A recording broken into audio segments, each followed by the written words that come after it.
You're at Late Rant, where I rant about whatever my $15 a month plus patrons want me to rant about. You can get one of these by being one of those. This one's for Faf, who says, rant about the cringe culture, or cringe memes.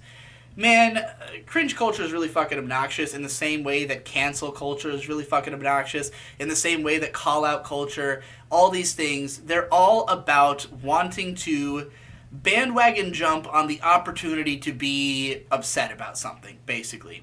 I mean, when it comes to cringing, it's like, there are some things that are legitimately cringy, and that you see it, and it gives you this averse reaction. You're like, oh, I can't believe that somebody would do this, and it can be funny and entertaining.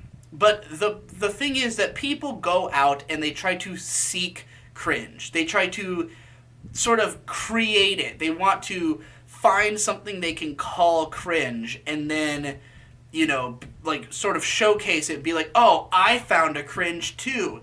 And it's like, these kind of things have to happen naturally. It has to naturally be that somebody who's just earnestly trying to be themselves, is lacking in self-awareness to a point that it is painful to look at. And it's not really something to be sought after as like a mode of entertainment. It's more like you just happen upon it, and that's what makes it special, is that you can't believe it's real, so to speak.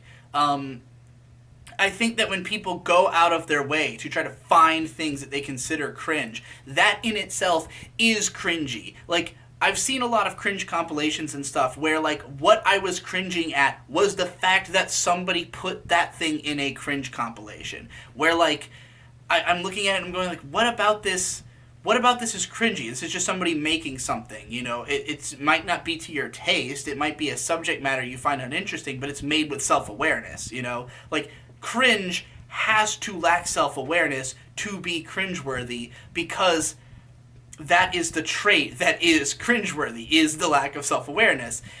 And so when you post something self-aware and call it cringe, then that becomes cringy in turn, that you were lacking the self-awareness to recognize the self-awareness in the thing you're attempting to say is cringe. That's what I find annoying about cringe.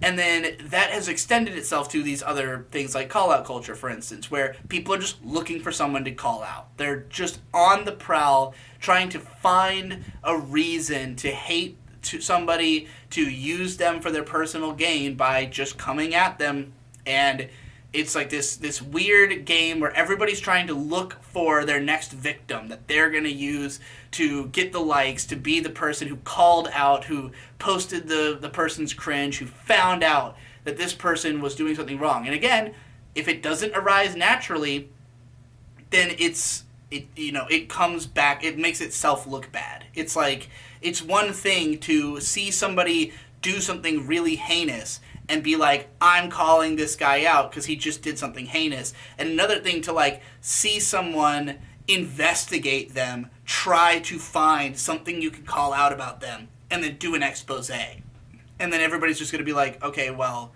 like, sure, you can spin this to look bad, but, like, what has this person even done, you know?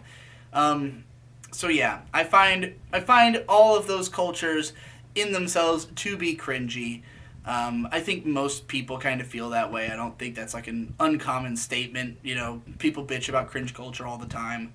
I think the people who do this stuff are mostly young as well. They're people who are, again, like, seeking out cringe because they want to, you know, get the social capital of having pointed it out. But in doing so, outing themselves as the cringy children that they are.